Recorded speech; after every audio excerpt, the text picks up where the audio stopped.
My name is John Glennon. I'm the Managing Partner of Baker Tilly Ryan Glennon. I'd like to welcome you to our 2012 budget briefing.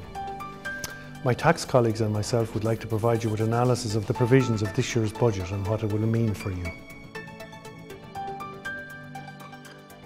First of all, on the positive side, there's been a huge and sharp improvement in Irish competitiveness. A lot of our clients have restructured their business and are well positioned for an economic recovery. A key issue facing them is business confidence, the confidence to make investment decisions and to tap in on consumer confidence. And these are two key issues for what is still a very fragile economy. So from a positive viewpoint, we now have a 4-year plan which sets out the government's plans for tax and expenditure, which helps to remove some of this uncertainty. A second positive is the reduction in the interest and debt servicing costs, which are evident in the plan as a result of the renegotiation by the government of the Troika plan. And the further opportunity there is to renegotiate further debt reduction costs as part of the EU rescue plan. In my opinion, any breathing space that we get from a reduction of these costs should be used in a radical way to reinvigorate the economy. On the negative side, the government have set out their plans for the gap to be closed, which I think is about 15 or 16 million in total. They've said 60% of the gap is to be closed by expenditure cuts with 40% tax increases.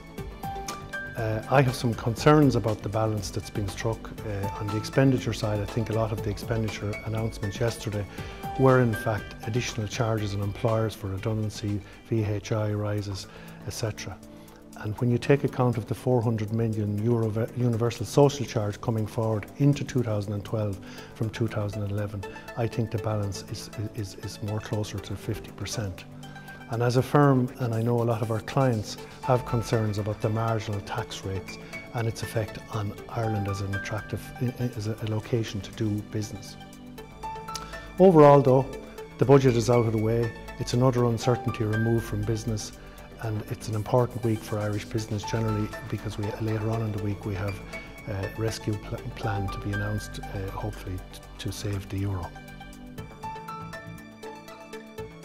The budget was very positive. I don't think we were expecting a positive budget, so it was good to have some good news in it. The most important thing was the reiteration by the Minister that our 12.5% rate of corporation tax, which is the cornerstone of our foreign direct investment regime, is here to stay.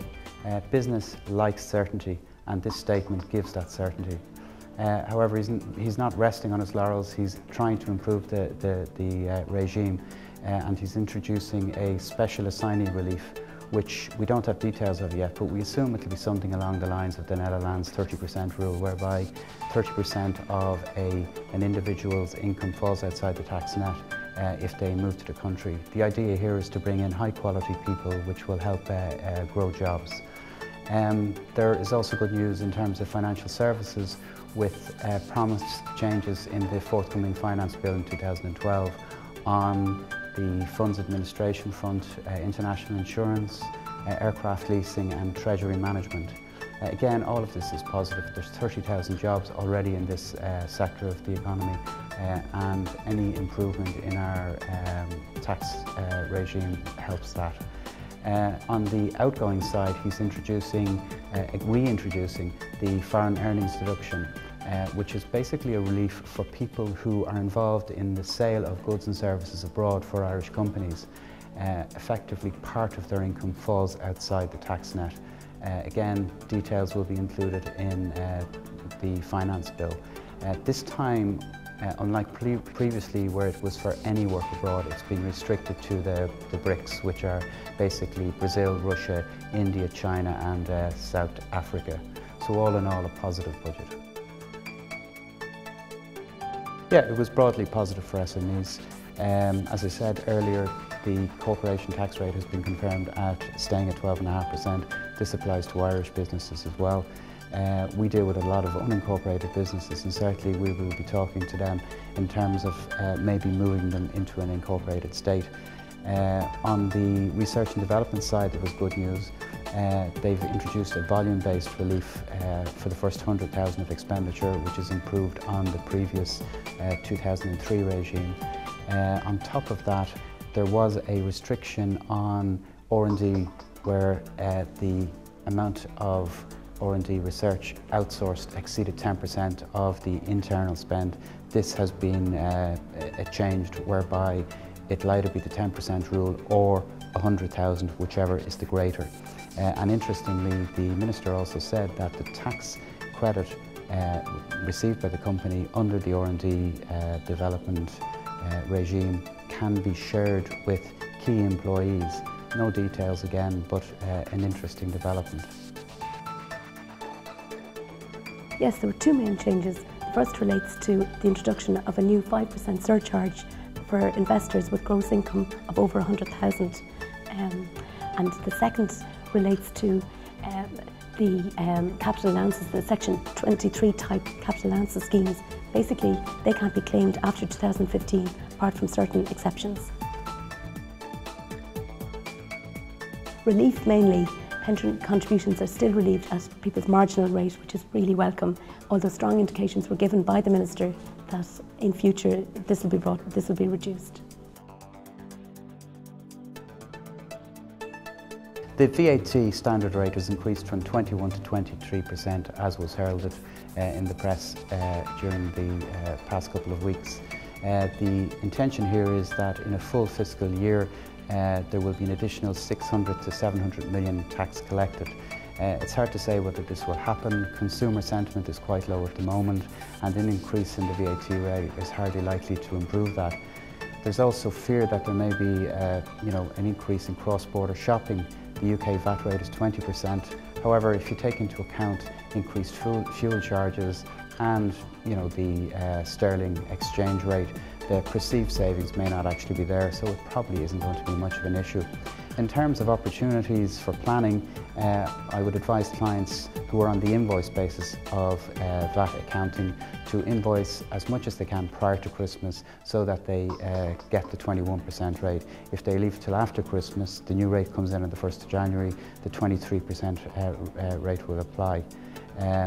For those who are on the cash receipt basis of accounting, it would be certainly in their interest to contact their clients and seek to collect as much of the debt owing to them as possible, because if it's received post 1st of January, they'll have to account for the VAT at 23%, even though they would have invoiced it out at 21%. Finally, for those clients who are exempt, in other words, not in a position to reclaim VAT, if they're involved in any projects whereby they're incurring VAT, they should contact their suppliers and seek to have as much of the work done before 31 December so that the lower VAT rate applies. Well, there are two bits of good news in the capital taxes arena. The first relates to stamp duty. Basically, the current rate of 6%, which applies to non-residential property, has dropped to 2%, which is very welcome. The second bit of good news relates to an interesting new capital gains tax incentive.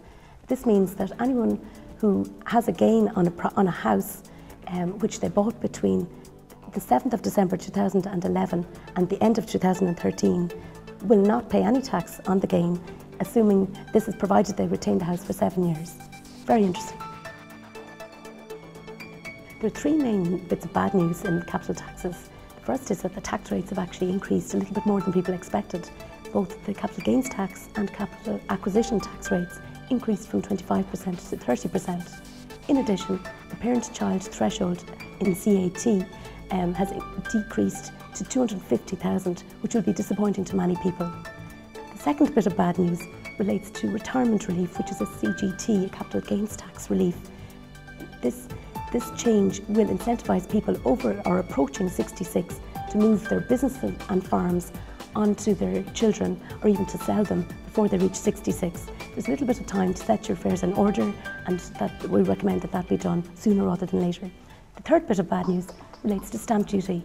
The very valuable consanguinity relief, which is relief for transfers between family members, that will be abolished from the 1st of January 2015.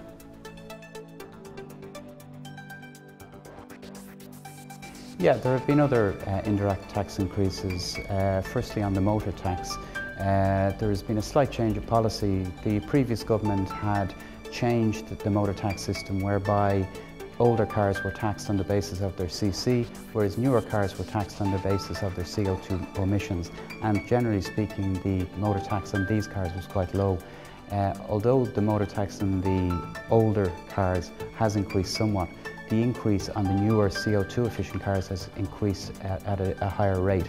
The A-class cars have gone from €104 to €160, whereas the next class have gone from 156 to 225, a significant increase. And I think it reflects the fear within government circles that the tax take from the motor industry has dropped significantly. There are other taxes, 25 cents on 20 cigarettes, no alcohol increase, motor fuel increases from midnight for both motor diesel and petrol, home heating oil.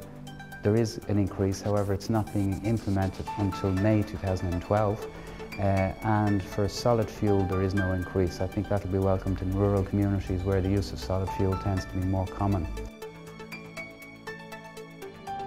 So overall, I think that today's statement by the Minister and the statement yesterday by Minister Howland will be remembered for the number of indirect tax changes and other charges that have been introduced.